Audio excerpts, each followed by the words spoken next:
Welcome to Regal Classes. Today we will start Chapter 2 Microorganisms, Friend and Foe. तो ये microorganisms हमारे friends भी हो सकते हैं और हमारे फो मतलब कि दुश्मन भी हो सकते हैं। तो ये माइक्रोऑर्गेनिजम्स इतने छोटे होते हैं कि हम उन्हें अपनी खुली आंखों से नहीं देख सकते। उनको देखने के लिए हमें माइक्रोस्कोप या फिर मैग्नीफाइंग ग्लास का यूज़ करना पड़ता है। उनकी साइज़ 10⁻⁻⁶ की रेंज में होती है, मतलब कि बहुत ही छोटे होते हैं। So let us start. You have seen several kinds of plants and animals. However, there are other living organisms around us which we normally cannot see. मतलब हमने कई सारे प्लांट्स और एनिमल्स को देखा है, लेकिन कई ऐसे भी लिविंग ऑर्गेनिजम्स हैं जिन्हें हम नहीं देख सकते। These are called microorganisms और माइक्रोब्स। तो उन्हें माइक्रोऑर्गेनिजम्स या फिर माइक्रोब बोलते हैं। तो इस चैप्टर में हम देखेंगे कि ये माइक्रो ऑर्गेनिजम्स कैसे होते हैं, कहाँ पे रहते हैं, वो यूज़फुल भी होते हैं और कई सारे माइक्रो ऑर्गेनिजम्स हार्मफुल भी होते हैं। तो ये सब हम इस चैप्टर में देखेंगे। For example, you might have observed that during the rainy season moist bread gets spoiled and its surface gets covered with greyish white patches. तो आपने रेनी सीज़न में जो हमारे घर पे ब्रेड होती है उस पर आपने देखा होगा कि ग्रेइश वाइट कलर के पैचेस हो जाते हैं, मतलब उसमें फंगस लग जाता है। तो अगर उन पैचेस को हम मैग्नीफाइंग ग्लास के थ्रू देखेंगे तो you will see tiny rounded structures. उसमें ब्लैक कलर के राउंडेड स्ट्रक्चर्स दिखेंगे, तो वो माइक्रो ऑर्गेनिजम्स होते हैं। Do you know what these structures are and where do this come from? तो क्या आपको पता है ये स्ट्रक्चर्स क्या है और वो कहाँ से आते हैं, वो हम देखेंगे। फिर यहाँ पे एक्टिविटी दी है, collect some moist soil from the field in a beaker and add water to it. मतलब कि गीली मिट्टी है उसे एक बीकर में रखना है और उसमें पानी मिक्स करना है। After the soil particles have settled down, observe a drop of water from the beaker under a microscope.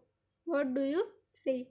तो जब वो मिट्टी नीचे बैठ जाए बीकर में, तब उसके ऊपर से पानी का एक ड्रॉप लेके उसको माइक्रोस्कोप के नीचे रखना है और फिर उसे ऑब्जर्व करना है। तो आप उसमें भी कई सारे माइक्रो ऑर्गेनिजम्स देखेंगे। फिर दूसरी एक्टिविटी है, take a few drops of water from the pond, spread on a glass slide and observe through microscope. इसमें अब पॉन्ड में से एक वाटर ड्रॉप लेना है और उसको स्टडी करना है माइक्रोस्कोप के हेल्प से। Do you find tiny organisms moving around? तो क्या आप उसमें देख सकते हो टाइनी ऑर्गेनिजम्स जो मूव कर रहे हैं? These observations show that water and soil are full of tiny organisms, though not all of them fall into category of microbes. तो उसमें कई सारे tiny organisms होंगे, उसमें सारे microbes नहीं होंगे, मतलब कई के साइज 10⁻⁻⁶ की पावर से थोड़ी बड़ी होगी।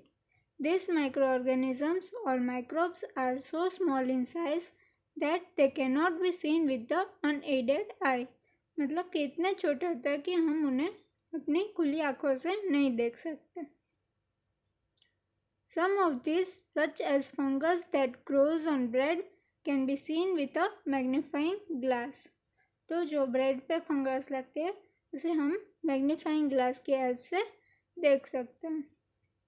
Others cannot be seen without the help of microscope. लेकिन दूसरे जो माइक्रो ऑर्गेनिजम्स होते हैं उन्हें हम माइक्रोस्कोप के बिना नहीं देख सकते। That is why these are called micro organisms और माइक्रोब। इसीलिए ही इसे माइक्रो ऑर्गेनिज्म या फिर माइक्रोब्स बोलते हैं। Micro organisms are classified into 4 major groups. इन्हें हम 4 मेजर ग्रुप्स में क्लासीफाई कर सकते हैं।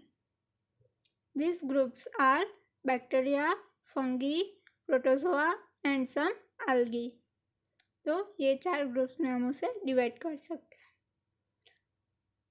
Some of these common microorganisms are shown in figure 2.1 to 2.4। तो नीचे फिगर में दिए हैं, वो हम बाद में देखते हैं।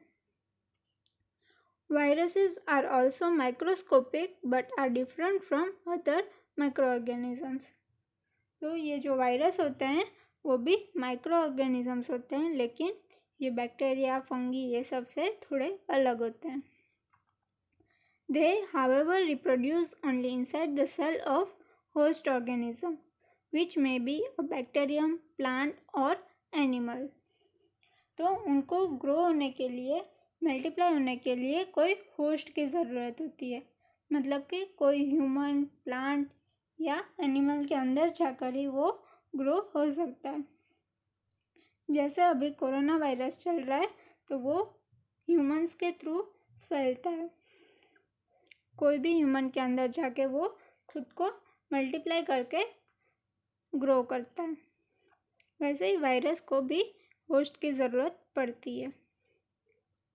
सम of the viruses are shown in figure, वो भी हम बाद में देखते हैं। Common elements like cold, influenza and most coughs are caused by viruses.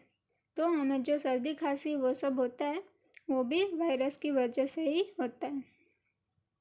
Serious diseases like polio and chicken pox are also caused by viruses. तो जो serious disease होती है जैसे कि पोलियो, चिकन पॉक्स, वो सब भी वायरस की वजह से होती है। Diseases like dysentery and malaria are caused by protozoa.